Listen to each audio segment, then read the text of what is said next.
at Campo. I am a 212 fiber artist, and I'm also a member of the art group Running with Scissors, who are also fiber artists. The challenge, Above and Below, was a challenge issued by one art group, Running with Scissors, to the 212 fiber artists. And since I belong to both of them, I was very intrigued with the concept and definitely wanted to participate. So my piece here is called Visible from Saturn, and I started working on it because I wanted to try a lot of different techniques with fabric, and so I printed on this and I stenciled on it and I did a colograph print on it, and then I layered things over it and stitched them down. There's netting here, and this is couched yarn, and this is another piece of sparkle netting, and in some of the cases I embedded buttons and other objects underneath so it would be below the surface of the quilt. Topographical map of the earth to me.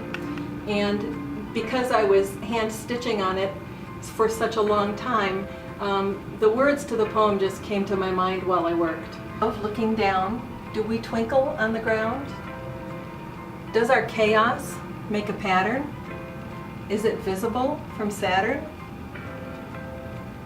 And on the muslin I did some silk screen printing, and after the silk screen printing was dry, I then laid things underneath the surface of the fabric, and I rubbed oil paint crayons over it to get more texture. I tried a variety of different objects, an onion bag, a potato bag, a dish drainer rack, and other things.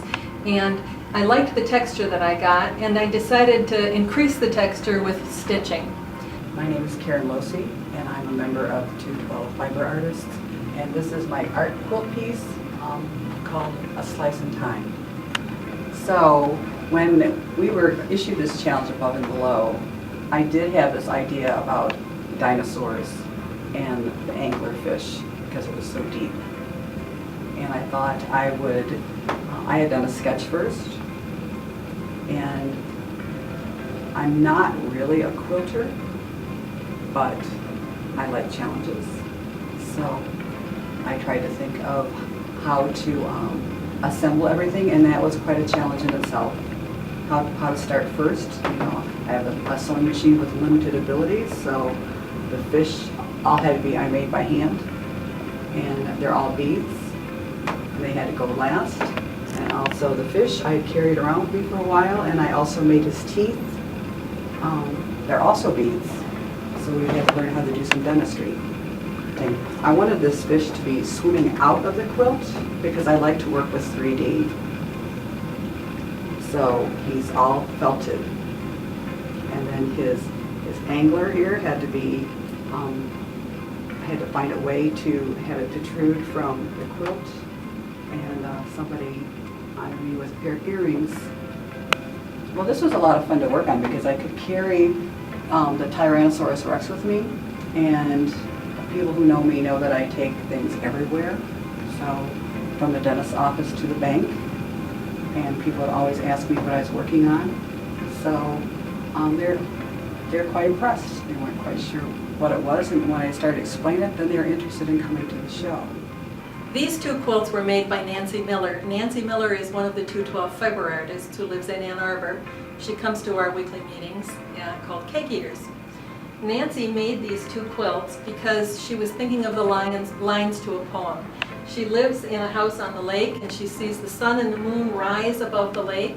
The water shimmers, and it just brings music and poetry to her mind. So she decided to make these two pieces in honor of that beauty. She began this black fabric in the background by using oil paint crayons and rubbing over the surface of different textures, which you can see here.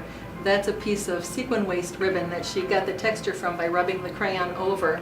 And she decided to incorporate that into her piece. What's fascinating about this is these layers, the waves, what she did in this case was she layered a synthetic fabric over a piece of black felt, and then she used a heat gun and she distressed it. Well, first of all, she sewed it, I'm sorry. She sewed it first on her sewing machine to keep the layers together, and then she hit it with a heat gun and she distressed the fabric so that it actually burned away parts of the fabric.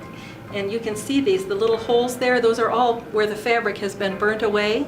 And then she used these in layers so that it would be three-dimensional, so you can see them. And she tucked other fibers in here, such as this sparkle netting and wool roving here. And she made these wonderful little applique fish and a delightful mermaid here. And she hand-stitched on all of her beads, and it just came out so beautiful. And the other part of the series is the other quilt, Diamond Time. And you can see that on this one she has a very shiny layer of fabric over the background, and it's a sheer netting kind of fabric. And these clouds are made with wool roving, which is just stretched over and stuck down. And again, she used her distressing technique. She sewed channels in the fabric here. She layered fabric and sewed channels in, and then she slashed it so that it makes a very three-dimensional chenille look to the fabric. And again, she made these wonderful little applique shapes and put them on, and the result is just so beautiful.